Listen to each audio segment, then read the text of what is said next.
Sehat ya. Assalamualaikum warahmatullahi wabarakatuh. Salam sejahtera bagi kita semua.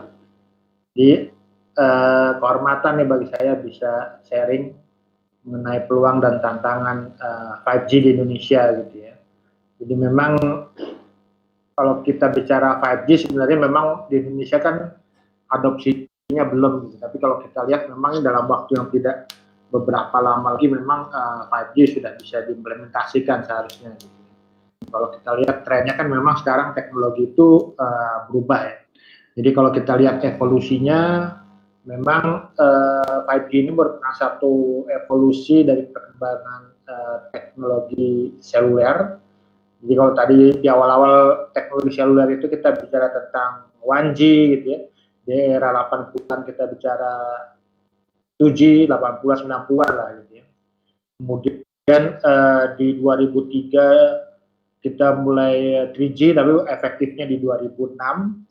Kemudian ini makin cepat dari 3G itu 2006, kemudian 4G itu 2013 gitu ya. Jadi memang ini antara 3G ke 4G ini cukup cepat, dan sekarang kalau di banyak negara ini sudah mulai mengadopsi teknologi yang terbaru yaitu 5G. Ya kita menunggu implementasinya, sementara di negara lain waktu itu juga kita diskusi juga dengan Pak Hairul Anwar gitu ya.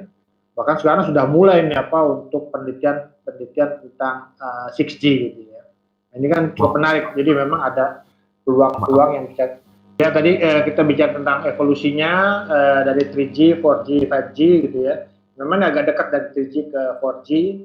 Dan Indonesia memang sekarang ini cukup menarik karena kita masih punya teknologi 2G, juga 3G dan 4G. 2G juga masih ada karena di beberapa wilayah itu banyak orang yang masih menggunakan ponsel 2G gitu ya. Walaupun 2G itu kan ya hanya bisa SMS dan voice gitu ya. Tapi memang ya Indonesia ini kan cukup luas sehingga memang ada wilayah-wilayah yang ya demand-nya mungkin hanya voice dan SMS gitu. Walaupun memang harusnya sudah mulai ke arah data. Gitu. Beberapa negara 2G juga sudah mulai dimatikan, jadi mereka ya mungkin teknologi 3G, 4G dan 5G gitu ya. Kalau untuk 5G sendiri kita lihat sekarang ini beberapa negara sudah mengkomersilkan, ada 35 negara gitu ya. Ini data akhir Februari 2020 ini, data dari GSA, Global Supplier Association, yang mereka merupakan satu asosiasi perangkat untuk, tadinya itu awalnya 3G, 4G, 5G juga sekarang. Jadi ada 63 operator di 35 negara. Tapi operatornya sendiri sudah membangun itu ada 80 operator. Tapi kalau yang investasi ada 359 operator. Artinya Indonesia juga sebenarnya sudah mulai beberapa operator melakukan investasi, trial lah sebenarnya, trial untuk 5G. Ada Excel, Telkomsel, Indosat, yang kerjasama dengan beberapa vendor. Kalau kita lihat Indonesia perlu nggak sih mengadopsi 5G gitu ya? Lihat nih memang ya mungkin teman-teman lagi yang nggak tinggal di kota gitu. Kalau Jakarta mungkin ya internetnya lumayan lebih baik. Kalau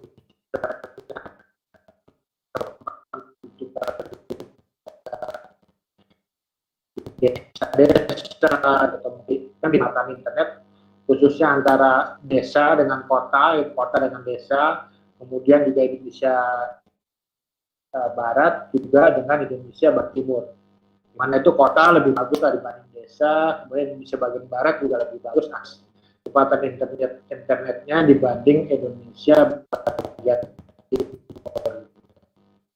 Memang ini juga mempengaruhi average atau rata-rata kecepatan internet Indonesia. Jadi kalau kita lihat di negara-negara Asia Tenggara, kita pada posisi yang tidak cukup bagus gitu ya.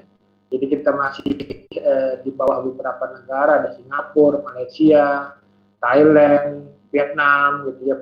Kadang-kadang kita juga bersaing dengan Filipina juga dengan Brunei gitu. Kadang kita di posisi 5, kadang kita di 7. karena infrastruktur kita juga masih belum merata gitu ya. Sehingga ya kalau memang Indonesia mau maju gitu ya, termasuk juga apalagi sekarang ini kan rame work from home, school from home segala macam, ini tentu juga masalah infrastruktur telekomunikasi khususnya layanan data atau internet juga perlu diperbaiki gitu ya. Dan kalau kita lihat memang kita memiliki beberapa kendala, jadi ada kendala teknis, ada bisnis dan legal.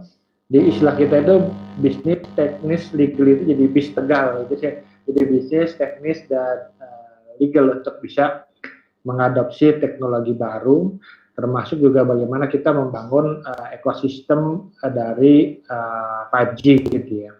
Karena betapapun juga ekosistem 5G ini kan harus dibangun karena juga melibatkan banyak pihak sebenarnya. Jadi kalau kita sekarang ini kan dari banyak awal perkembangan teknologi itu kan kita hanya membeli gitu ya, membeli sekian ribu BTS segala macam, sehingga yang banyak diuntungkan ini kan yang pihak luar gitu ya, sehingga kita hanya jadi pasar gitu.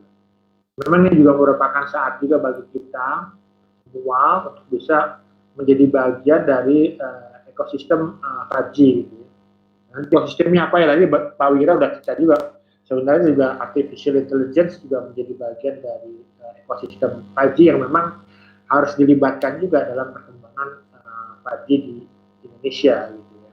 Kemudian banyak lagi misalnya apa perangkat-perangkat, walaupun kita tidak bisa menciptakan perangkat-perangkat yang memang membutuhkan research sangat besar, ya kita bisa menjadi bagian dari perkembangan 5G, bukan aplikasinya, kemudian perangkat lunaknya, atau mungkin juga analitiknya gitu ya. Yang mungkin saya yakin juga Indonesia ini memiliki sumber daya manusia yang ya cukup bagus lah gitu ya, yang nggak ketinggalan dari negara-negara lain gitu kan. Walaupun sekarang ini kan sumber daya manusia yang kita miliki ini kan belum kumpulkan dalam satu.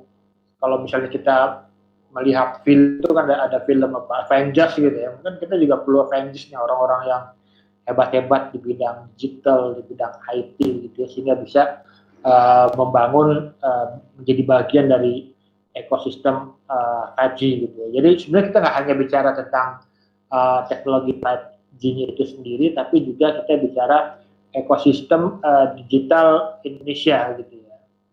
Jadi atau tidak kan sekarang ini kita juga mengalami satu proses invasi gitu ya, dari negara lain untuk bisa masuk ke Indonesia. Katanya alasannya kan, wah SDM Indonesia ini nggak mumpuni gitu ya, sehingga banyaklah datang orang-orang dari negara lain, dari India, dari mana gitu ya. Ini kan juga tantangan juga bagi kita sebagai orang Indonesia, bahwa sebenarnya kita mampu kok gitu ya. Jadi kalau kita lihat kan misalnya dalam masalah hacking, cracking gitu ya, itu kalau dalam penelitian internasional itu Indonesia ini posisinya cukup bagus gitu, walaupun negatif gitu ya. Tapi paling tidak misalnya kita pernah nomor 1 di dunia gitu, Cina nomor 2, kita nomor 1 gitu. Kadang-kadang kita nomor 2, mereka nomor 1, pernah juga nomor 9 gitu. Ini artinya sebenarnya kalau mereka diarahkan pada posisi yang ke arah yang positif, tentu saya meyakini bahwa mereka juga bisa memberikan kontribusi yang cukup besar. Dan menariknya di Indonesia ini juga banyak orang Indonesia yang ahli IT, mungkin ahli digital gitu ya, tidak dibangun di sekolah gitu, tidak dididik di sekolah, tapi mungkin ada juga yang di warnet, ada juga yang otodidak segala macam. Sebenarnya juga merupakan kesempatan bagi kita semua untuk bisa menjadi bagian dari ekosistem digital di Indonesia. Gitu ya. Sekarang ini yang menjadi pembicaraan atau menjadi tantangan utama dari 5G kan juga masalah spektrum frekuensi gitu ya. Jadi kenapa sih di Indonesia ini agak lama ya, memang spektrumnya ini memang cukup unik gitu ya. Jadi kalau kita mau benar-benar 5G, kita membutuhkan sekitar 100 MHz, ini frekuensi yang cukup besar gitu ya. Dan kalau di Indonesia ini mahal juga, karena spektrum itu juga menjadi bagian dari pendapatan negara gitu. Jadi memang ini kalau kita lihat Tuhan memberikan sesuatu yang kita tidak lihat, tapi ini ternyata nilainya bisa triliunan juga gitu. Ya kita ada beberapa kandidat frekuensi yang mungkin saat ini ya memang masih belum bisa dimanfaatkan. Misalnya 700 masih dipakai oleh televisi analog 17 MHz, kemudian juga di 2,6 juga masih dipakai televisi kabel yang berbasis satelit gitu ya. 3,5 GHz dipakai untuk satelit. Jadi memang ini perlu dicari juga frekuensi mana yang pas lah untuk 5G, walaupun ada kemungkinan pakai 26 sampai 28 GHz untuk millimeter wave gitu ya. Tapi kalau makin dalam teorinya itu makin tinggi frekuensi, maka coverage juga akan makin kecil gitu, sehingga akan dibutuhkan banyak BTS gitu. Sehingga ini perlu dilihat mana yang optimal bagi Indonesia, atau mungkin bisa juga diberikan kebebasan bagi operator untuk menggunakan frekuensi yang mana sepanjang memang perangkat 5G tersedia atau mungkin bisa menggunakan frekuensi yang dimiliki operator tersebut. Ini saya sedikit share tentang bagaimana Indonesia terkait perkembangan digital dari Hootsuite ya. Jadi kalau kita lihat penduduk Indonesia ini sekitar 272 juta. Memang penduduk Indonesia selalu menjadi perdebatan gitu ya. Karena kita tidak melakukan pengukuran jumlah penduduk tiap tahun. Jadi sensus penduduk ini dilakukan setiap 10 tahun sekali biasanya. Jadi terakhir itu 2010. Itu biasanya dilakukan satu proyeksi gitu ya. Jadi termasuk tahun ini diadakan sensus kembali. Jadi sebenarnya kalau catatan terakhir itu 257 juta. Jadi diproyeksi jadi 272 juta. Yang menarik itu kalau kita lihat pengguna mobile phone atau ponsel sekarang itu 338 juta. Jadi memang pengguna ponsel kita di atas jumlah penduduk Indonesia. Sehingga mungkin ada orang pakai 1, 2, atau 3 gitu. Pun sekarang mungkin agak dibatasi menjadi 3 gitu. Tapi kan ya ada juga orang yang menggunakan nick atau kakak orang gitu yang mungkin juga pakai adiknya atau saudaranya gitu. Kemudian kalau internet users kita itu 175 juta, yang angka ini cukup tinggi karena 64% gitu. Ini per Januari 2020, kalau menurut catatan kita sih memang udah di atas 186 juta pada saat ini. Ya memang mungkin hanya anak kecil yang baru lahir atau mungkin 3-4 tahun yang tidak menggunakan internet gitu ya. Atau mungkin orang-orang tua yang di atas 65 tahun, 70 tahun gitu. Karena kita mayoritas ini sekarang menggunakan layanan data, layanan internet. Apalagi juga generasi Z yang memang secara teori itu mereka lahir menjadi digital native gitu. Jadi orang yang sejak brojol itu udah ngerti bagaimana cara memakai ponsel, memakai internet gitu. Walaupun nggak berlebihan juga sih. Jadi kalau baru lahir masa pakai internet mungkin 3-5 tahun udah bisa pakai internet. Dan yang aktif di media sosial 160 juta. Kemudian kalau kita lihat ini yang menarik ini adalah bahwa orang sekarang lebih menggunakan internet dibanding menonton televisi gitu. Jadi kalau pakai internet itu sehari bisa 8 jam. Sementara orang menonton televisi hanya 3 jam 4 menit. Jadi 3 jam dengan 8 jam ini cukup jomplang. Sementara rata-rata menggunakan media sosial itu 3 jam 26 menit gitu ya. Ini cukup menarik sebenarnya, yang menggunakan atau bermain game bisa 1 jam setengah. Ini beberapa perkembangan di 2009, jadi memang di 2009 ini juga ya pemerintah juga melakukan beberapa hal termasuk peresmian proyek Palaparing. Kemudian di Indonesia ini menarik, ada Gojek menjadi Dekakon, kemudian OVO menjadi unicorn kelima gitu. Jadi kita punya 5 unicorn, punya 1 Dekakon gitu ya. Kemudian Grab juga sekarang menjadi ada perusahaan Indonesianya juga. Gitu ya. Dia juga bisa jadi unicorn ini sebenarnya bisa tidak hanya 5 tapi sudah 6. Kemudian juga ya ada beberapa peraturan yang mungkin tentang perdagangan melalui sistem elektronik, kemudian perubahan PP segala macam. Mungkin yang menarik adalah ini proyek Palaparing. Gitu ya. Jadi memang pemerintah sudah membangun jaringan Palaparing backbone serat optik yang dibagi menjadi 3 bagian, yaitu wilayah barat, kemudian wilayah tengah dan wilayah timur gitu ya. Ini merupakan satu upaya juga untuk memperbaiki konektivitas internet sebenarnya, terutama di bagian timur Indonesia. Walaupun memang masalahnya itu juga belum selesai karena ini kan backbone gitu dalam konfigurasi jaringan telekomunikasi itu untuk internet ini mungkin bisa saya share gitu. Kenapa sih kadang-kadang internet kita lambat gitu ya? Ya kita harus juga melihatnya harus dibedah, jadi nggak bisa serta merta internet lambat gitu. Jadi kalau kita lihat kan memang ada jaringan-jaringan yang harus dipenuhi. Jadi pertama itu backbone nasionalnya gitu. Backbone nasionalnya itu harus bagus antar provinsi, antar kabupaten, kemudian juga mungkin juga kecamatan, ke desa gitu ya. Itu jadi problem yang harus kita atasi. Kemudian juga backhaul-nya masuk juga akses gitu ya. Jadi kalau misalnya jaringannya bagus, backbone-nya bagus, backhaul-nya bagus, kemudian misalnya aksesnya 2G ya, kita nggak bisa data. Kemudian 3G, si akses datanya tidak secepat 4G. Gitu. Jadi kalau mungkin 5G akan lebih cepat gitu.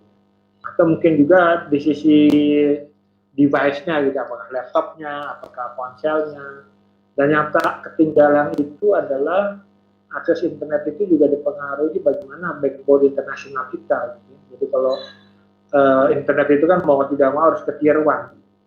Jadi kita mengakses Google, mengakses Facebook segala macam, kebanyakan kan ke Amerika, gitu. Atau mungkin negara-negara lain di mana server mereka ditempatkan. Memang ada ide adalah bagaimana juga kita bisa menekan dan tanda kutip bahwa para aplikator atau platform asing ini juga memiliki mirror server lah di Indonesia, sehingga memang kita nggak juga perlu membuang devisa negara ke luar negeri untuk membeli bandwidth gitu ya, sehingga semua bisa ditempatkan di Indonesia dengan akses yang lebih cepat. Kemudian juga paling tidak data kita bisa lebih dijamin nantinya gitu ya. Kan kalau di luar itu kita nggak tahu nih data kita diapain. Perkembangan terkini dari teknologi di beberapa negara, termasuk juga Indonesia juga menggaungkan revolusi industri 4.0. Jadi kita bicara tentang artificial intelligence, kita juga bicara di Indonesia juga lagi ramai tentang Internet of Things gitu ya. Ada asosiasi juga, asosiasi Internet of Things, Pak Teguh Prasetya gitu ya. Ini juga bisa kita manfaatkan. Di sini beberapa bagian bisa kita bisa menjadi bagian untuk mendukung ekosistem industri 4.0, termasuk tadi big data, mungkin bisa .ai lumayan di ini, bisa di big data gitu, kemudian juga data analitiknya terutama, kemudian juga augmented reality, virtual reality, kemudian juga robotika gitu ya, ini juga menarik saya pikir.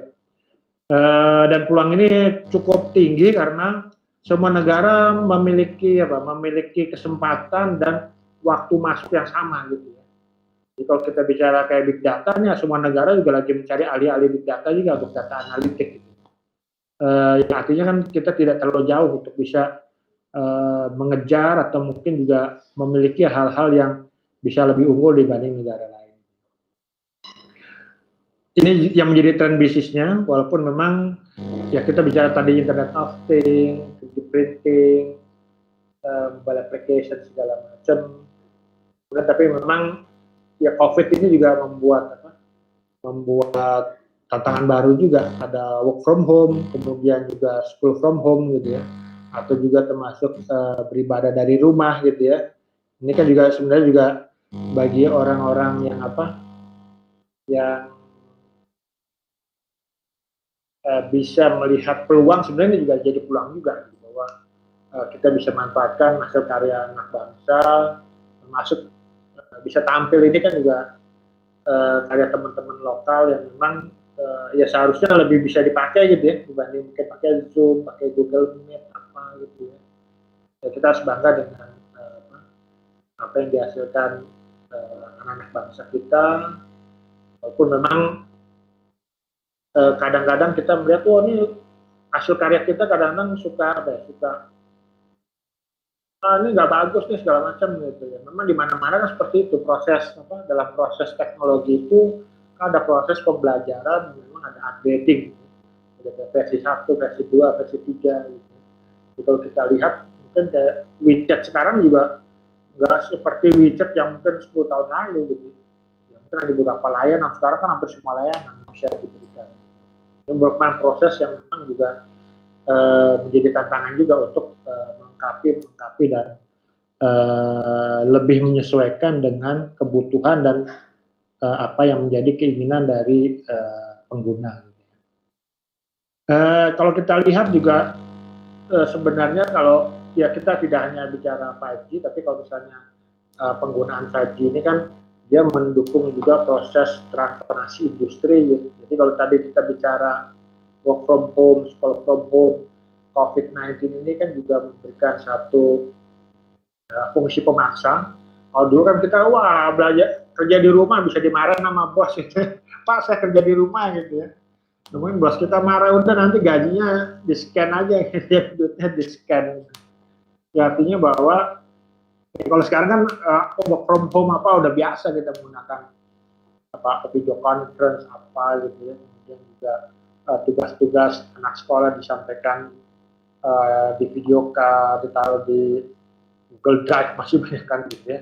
Nah, ini kan juga bisa terjadi satu perubahan-perubahan lah yang masa kita untuk yang tadinya harus bertemu sekarang harus menjaga jarak, yang tadinya kontak gitu harus berkontak sekarang kontak plus gitu ya. Yang tadinya dekat bisa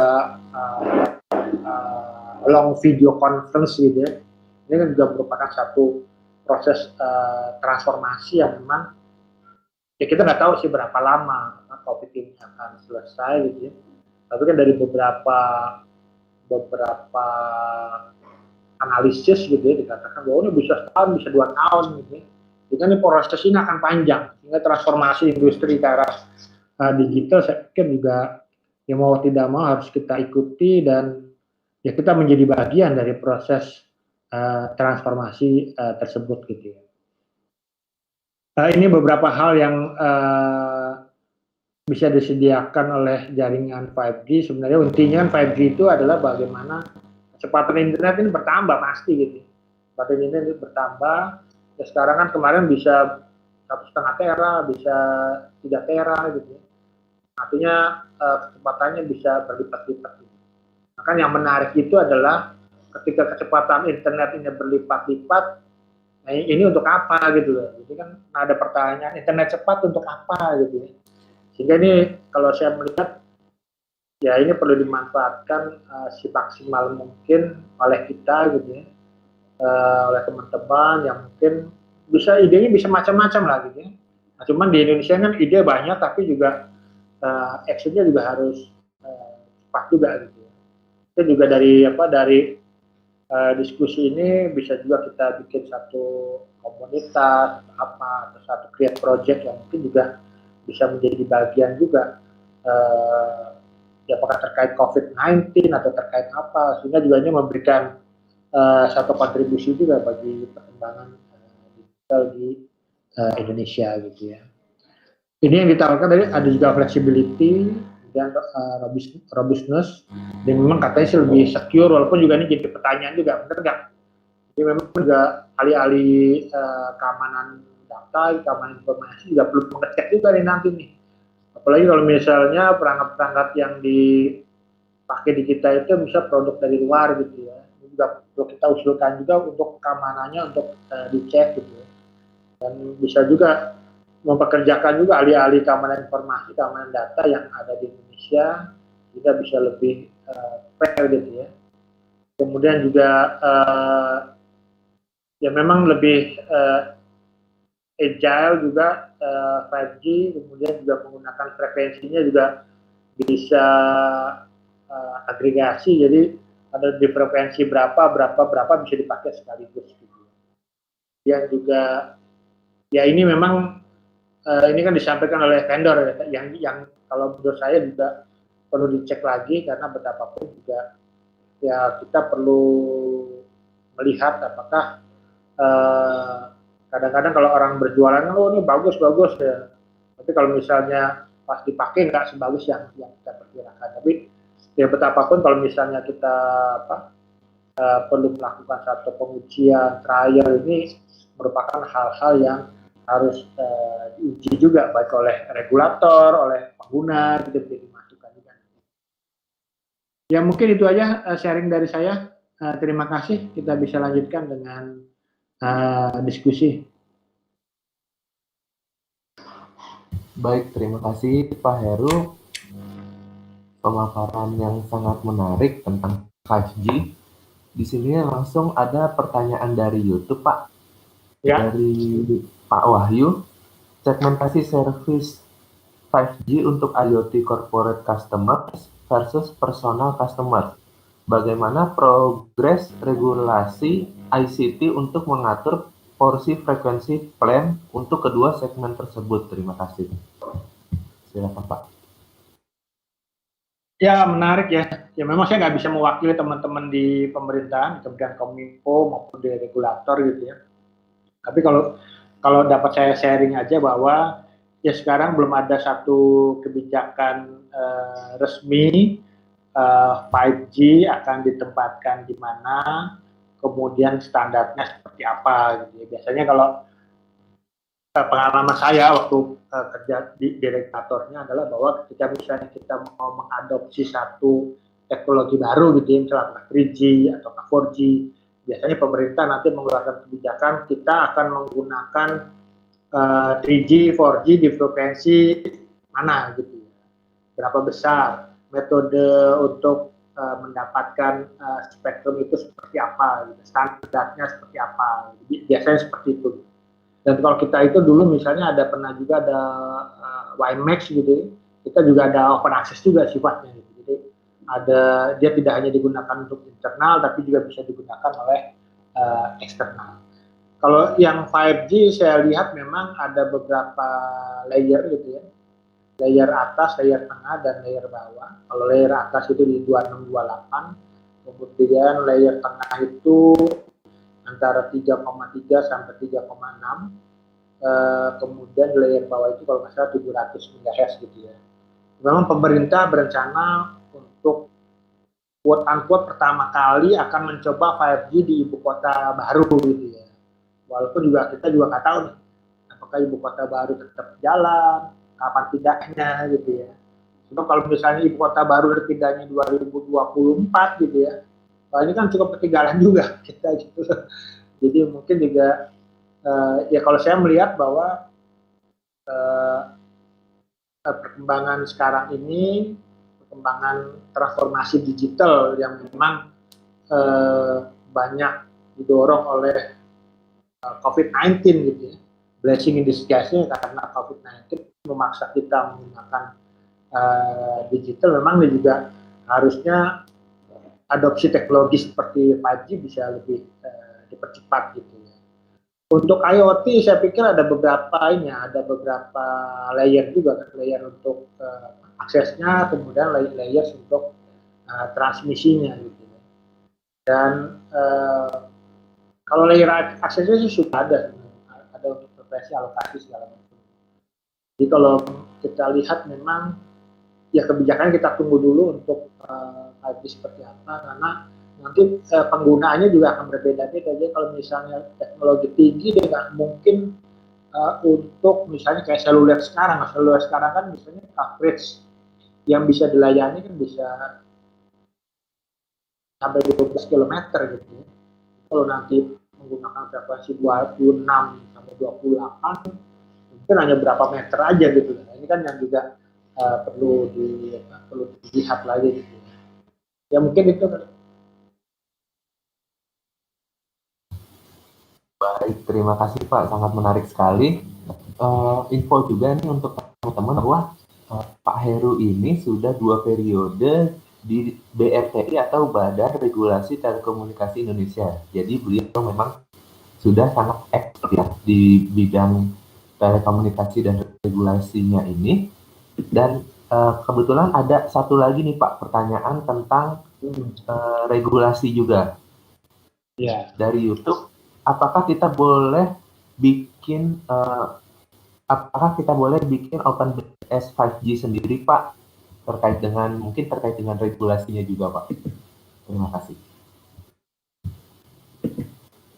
Ya sebenarnya ini menarik juga, memang diskusi OpenBTS Kang Ono juga udah lama sebenarnya kita diskusi gitu ya. Tapi nggak tahu, kayaknya waktu itu juga pernah terjadi satu kesepakatan, ini kan sifatnya trial gitu ya, trial apakah bisa jalan atau enggak gitu ya. Itu kan bisa dilakukan di wilayah-wilayah yang 3T sebenarnya waktu itu kalau nggak salah hasil diskusinya gitu. Saya nggak tahu perkembangannya seperti apa, tapi kalau kita lihat memang sekarang ini ada teknologi, ada yang kita sebut dengan cognitive radio gitu ya. Jadi cognitive radio itu adalah memanfaatkan fase kosong dari BTS gitu ya. Jadi kalau misalnya ada BTS itu kan tidak dipakai 24 jam full, ada masa-masa di mana BTS itu kosong gitu. Sehingga frekuensinya tidak dipakai sebenarnya. Jadi kalau dalam penelitian-penelitian, kebetulan saya ikut juga beberapa penelitian tentang cognitive radio ini adalah bahwa ada negara-negara yang memang mencoba untuk mengimplementasikan cognitive radio bisa dikatakan di 700 MHz gitu ya. Seperti di Amerika Serikat, mereka mencoba di 700 MHz karena ini basis penelitian dari Nitola namanya. Nitola itu melihat frekuensi yang digunakan oleh televisi sekarang yang free to air itu tidak digunakan 24 jam, dan dari 6 kota yang dia teliti itu hanya sekitar 25% pendudukan frekuensinya. Jadi frekuensinya ini bisa dipakai gitu ya. Nah, cuman kan di Indonesia itu yang menariknya misalnya di frekuensi 700 itu kan dipakai oleh semua oleh televisi kita gitu ya. Yang ada 24 jam mungkin, sehingga memangnya agak susah. Dan memang rejim kita itu memang rejim frekuensi yang sifatnya itu eksklusif. Jadi kalau misalnya katakanlah frekuensi misalnya 2100, 2100 sampai 2100 mungkin dipakai apa ya, Telkomsel misalnya gitu ya. Sehingga ya hanya Telkomsel yang bisa pakai. Karena apa? Karena aturan undang-undangnya, aturan peraturan pemerintahnya itu memang bersifat seperti itu, jadi eksklusif yang bisa digunakan oleh operator lain. Jadi kalau operator lain menggunakan, ini bisa kena pidana, aturannya seperti itu. Tapi memang ada frekuensi-frekuensi yang memang sebenarnya sifatnya itu frekuensi yang kelas gitu ya. Jadi kita kan misal dulu di 2,4 kemudian 5,8 gitu ya. 2,4 itu kan dulu dipakai untuk radio link gitu ya. Sehingga padahal dimulai di banyak negara itu dipakai untuk ISL, frekuensi ISL, frekuensi yang terkait industrial, scientific, dan medical masalah medical. Sehingga 2,4 itu 2,4 GHz harusnya bersifat terbuka gitu ya. Sehingga juga teman-teman ke Kang Ono juga, saya juga menyuarakan bahwa ini frekuensi 2,4 ini harus dibuka untuk publik gitu.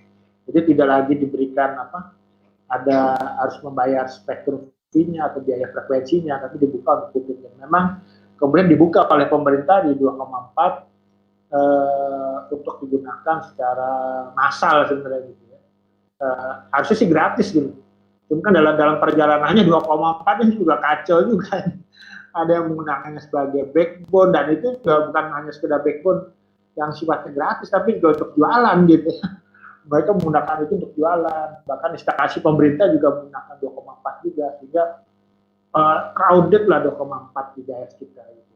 Kemudian pemerintah akhirnya juga melihat, wah ini harus dibuka lagi 5,8, karena memang yang ASM itu 2,4 dan 5,8. Ya memang kita harapkan 5,8 ini bisa dimanfaatkan semaksimal mungkin. Walaupun waktu itu juga ada juga keinginan 2,4 jatuh lagi deh, ya nggak bisa karena memang sudah dibuka gitu. Jadi memang bisa juga diajukan nanti frekuensi mana yang memang bisa dipakai nih untuk OpenBTS gitu ya. Sebenarnya sekarang juga banyak juga perangkat-perangkat yang secara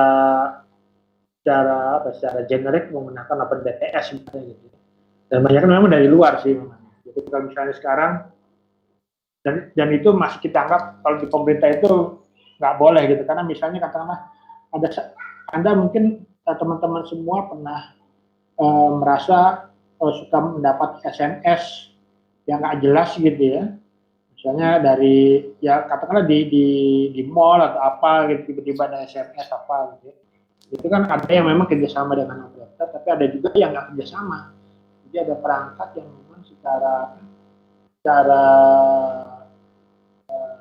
ya tidak diketahui operator, mereka mengirimkan SMS gitu. Jadi dari perangkat tersebut mengirim SMS untuk promosi atau apa gitu ya, menggunakan frekuensi dari operator gitu ya. Itu yang terjadi. Sebenarnya kalau misalnya apapun yang dihasilkan sebenarnya memang perlu didukung, hanya memang alokasi frekuensinya inilah yang mungkin bisa didiskusikan. Dan memang saya setuju juga ada alokasi frekuensi khusus yang mungkin bisa dialokasikan untuk ya saintifiknya, untuk trial, untuk apa gitu ya. Misalnya 2,3 sebenarnya ada juga frekuensi dikhususkan untuk wilayah-wilayah yang sifatnya 3T gitu ya. Wilayah yang terluar, terasing, terdalam, segala macam. Ini bisa dimanfaatkan juga sebenarnya gitu. Cuma kan sekarang ini belum dimanfaatkan secara maksimal. Mungkin demikian.